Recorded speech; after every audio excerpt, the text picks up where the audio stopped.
Hello दोस्तों, कैसे हैं आप लोग। स्वागत है आपका मेरी नई वीडियो में। दोस्तों, अगर आप ब्रॉडबैंड सर्विस यूज़ कर रहे हो, उसके अलावा अगर आप डुअल सिम यूज़ कर रहे हो जिसमें आपको एक सिम में ऑलरेडी डेटा पैक और कॉलिंग का और एसएमएस का पैक मिल जाता है, लेकिन दूसरे मोबाइल को सिर्फ और सिर्फ आपने रिसीविंग के लिए रखा हुआ है, लेकिन उसमें मजबूरी में आपको रिचार्ज कराना पड़ता है, वो भी महंगे, वो भी डेटा पैक वाला, क्योंकि आपको सिम को एक्टिवेट रखना है कॉल को रिसीव करने के लिए या फिर कभी कभी कॉल करने के या कोई मैसेज करने के लिए।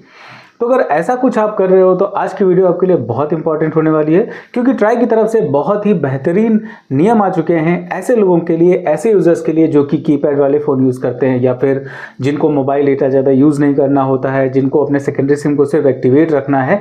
ऐसे लोगों के लिए बहुत ही अच्छे रूल्स निकाले गए हैं। मंडे को ही ट्राई ने इन रूल्स को सारे टेलीकॉम कंपनीज़ को बता दिया है और अब इन पे बहुत ही जल्द काम शुरू हो जाएगा और हमारे पास बहुत ही जल्द आने वाले हैं ऐसे टैरिफ प्लान जो कि हमारे काम के होंगे, जो कि बिना मतलब की चीज़ें हम पर थोपे नहीं जाएंगी जिन पैक्स में। तो आप इस वीडियो में बने रहिए और आपको बताता हूँ मैं कंप्लीट डिटेल कि ट्राई ने अपने नियम में क्या क्या चीज़ें बताई हैं और कौन कौन से पैक हमको मिल सकते हैं, क्या क्या सर्विसेज उन पैक्स में हमको मिल सकती है इस नए नियम के बाद। नमस्कार दोस्तों, मेरा नाम है अनूप, आप देख रहे हैं टेक एंड ट्रेंड्स।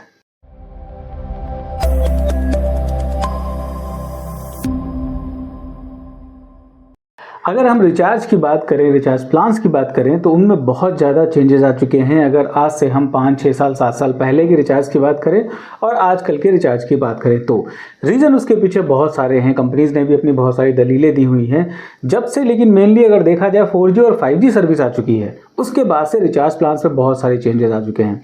जहाँ पे पहले हमारे पास सिर्फ और सिर्फ कॉलिंग के लिए अलग पैकेज हुआ करता था, एसएमएस के लिए अलग पैकेज हुआ करता था, डेटा के लिए अलग पैकेज हुआ करता था, अब इन लोगों ने मर्ज करके सारे पैकेजेस को एक में ही कर दिया और ये धीरे धीरे इन चीज़ों को इतना ज़्यादा इन्होंने डिफिकल्ट बना दिया है कि अब हमारे पास अगर हमें सिर्फ कॉलिंग के लिए कोई पैकेज चाहिए या सिर्फ एसएमएस पैक चाहिए, सिर्फ डेटा पैक चाहिए, वो हमारे पास है ही नहीं। हमें बंडल लेना ही पड़ता है कोई भी रिचार्ज प्लान कराना हो। अब यहाँ पे अगर हम सिंगल सिम यूज़ कर रहे हैं और हमें अपने ही फ़ोन से कॉलिंग करनी है, अपने ही फ़ोन से डेटा यूज़ करना है, अपने फ़ोन से एसएमएस यूज़ करना है, तब तो चलिए ये पैक समझ में आता है कि हमें यूज़ करना है, क्योंकि आजकल मैक्सिमम स्मार्टफोन यूज़र हो चुके हैं और जो कि 4G और 5G सर्विस यूज़ कर रहे हैं तो उनको डेटा की ज़रूरत पड़नी है। लेकिन जो लोग ऐसे हैं जिनको अपना कोई सेकेंडरी सिम एक्टिव रखना है, अब यहाँ पे बात आती है एक्टिवेट करने के लिए हमें पैकेज की। तो पैकेज हमारे पास सिर्फ और सिर्फ एक ही तरीके के हैं जिसमें हमें डेटा पैक भी लेना पड़ेगा, कॉलिंग भी लेनी पड़ेगी, एसएमएस भी लेना पड़ेगा, सारी चीज़ें लेनी पड़ेंगी। और ये एक बड़ा प्रॉब्लम है, बहुत बड़ा इशू है सारे लोगों के लिए जिनको डेटा की ज़रूरत नहीं है, जिनको कॉलिंग की ज़रूरत नहीं है, अनलिमिटेड कॉलिंग की ज़रूरत नहीं है, उनको सिर्फ और सिर्फ अगर वैलिडिटी बढ़ानी है तो उनके लिए कोई भी पैक नहीं है। लेकिन अब ट्राई ने मंडे को एक नया नियम निकाला है और उस नियम से उन्होंने बताया है कि सारी टेलीकॉम कंपनीज को अपने जो डेटा पैक हैं, उनके जितने भी रिचार्ज वाले पैक हैं, उनमें उनको ऐसे प्लान्स को भी लाना पड़ेगा, उनके लिए ज़रूरी होगा जो कि कॉलिंग के लिए हों या सिर्फ एसएमएस के लिए हों या सिर्फ और सिर्फ डेटा के लिए हों। मतलब आप बंडल प्लान सिर्फ नहीं बेच सकते हो, आप लोगों को ऑप्शंस आपको देना ही पड़ेगा। और साथ में जो टॉपअप रिचार्जेस होते थे 10 रुपये, 20 रुपये, 40 रुपये, 50 रुपये, 100 रुपये के जो रिचार्ज होते थे जिसमें हमको सिर्फ और सिर्फ टॉक टाइम मिलता था, उन पर भी नए नियम लागू कर दिए गए हैं। उनको भी रखना पड़ेगा टेलीकॉम कंपनीज को। और इसके साथ ट्राई ने एक और चीज़ बताई है कि आपको सिर्फ और सिर्फ वैलिडिटी का भी एक रिचार्ज जरूर रखना होगा, जिसकी लिमिट जो है वो 90 दिन से लगा करके 365 दिन के बीच में होनी चाहिए। कोई भी ऐसा पैक आप जरूर निकालें इसमें सिर्फ और सिर्फ किसी को अगर अपनी वैलिडिटी ही बढ़ानी हो, उनको आपको चालू करना होगा, ऐसे प्लान को आपको कस्टमर के लिए अवेलेबल कराना होगा।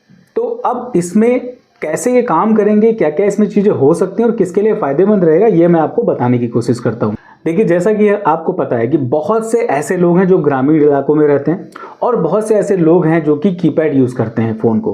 बहुत से ऐसे लोग हैं जो 2G और 3G नेटवर्क में ही रहते हैं मैक्सिमम, उनको 4G 5G नेटवर्क नहीं मिलता है। और बहुत से ऐसे लोग हैं जो कि घर में ब्रॉडबैंड जिनके पास लगा हुआ है, घर में ही रहते हैं और ब्रॉडबैंड कनेक्शन के थ्रू वो अपना इंटरनेट चला लेते हैं, जिनको अनलिमिटेड कॉलिंग से कोई मतलब ही नहीं होता है, जिनको सिर्फ अपने इनकमिंग के लिए उस नंबर को रखना होता है। ऐसे लोगों के लिए ये प्लान्स बहुत ज़्यादा इंपॉर्टेंट रहेंगे। अब देखते हैं कि इस पर टेलीकॉम कंपनीज़ का क्या रिस्पॉन्स मिलता है, कैसे वो इस पर रिएक्ट करते हैं, क्या वो कोई प्लान निकालेंगे बढ़िया जो कि हम लोग के काम का हो, या फिर वो कुछ ना कुछ इसमें भी अड़ंगा लगाएंगे। जैसे ट्राई ने पहले मैसेज ट्रेसेबिलिटी का जो नियम यूज़ किया था कि इसको जल्दी से जल्दी चालू करना, और उसको यूज़ करते करते उसको चालू करते करते उन लोगों ने 1 से 1.5 महीने खींच दिया था बहाने बना करके। तो देखते हैं कि इस पर इनका क्या रिस्पॉन्स आता है। फिलहाल ये जो खबर है, जो ट्राई का नया नियम है, ये बहुत ही अच्छा है, बहुत ही ज़्यादातर लोगों के लिए, ज़्यादातर जो डुअल सिम यूज़ कर रहे हैं उनके लिए, या फिर जो कीपैड वाले यूज़ कर रहे हैं उनके लिए। आप बताइए आपको ये खबर कैसी लग रही है, और ट्राई का जो नियम निकाला गया है कैसा है। क्या आपको इस टाइप के रिचार्ज प्लान्स का इंतज़ार है? तो आप बताइए कमेंट में। उम्मीद है आपको वीडियो पसंद आई होगी, मेरी दी हुई जानकारी अच्छी लगी होगी। अगर आपको वीडियो पसंद आई है तो लाइक कर दीजिए, अपने दोस्तों तक भी शेयर कर दीजिए ताकि उनको भी ट्राई के इस नए नियम के बारे में पता चल जाए। और अगर अभी तक आपने मेरे चैनल को सब्सक्राइब नहीं किया तो सब्सक्राइब जरूर कर लीजिए, क्योंकि इस तरीके की अच्छी अच्छी वीडियोज़ मैं आपके लिए लेके आता रहता हूँ। फिलहाल के लिए इस वीडियो में इतना ही, मिलते किसी दूसरी वीडियो में किसी अच्छे से टेक और ट्रेंडिंग टॉपिक के साथ। तब तक के लिए नमस्कार।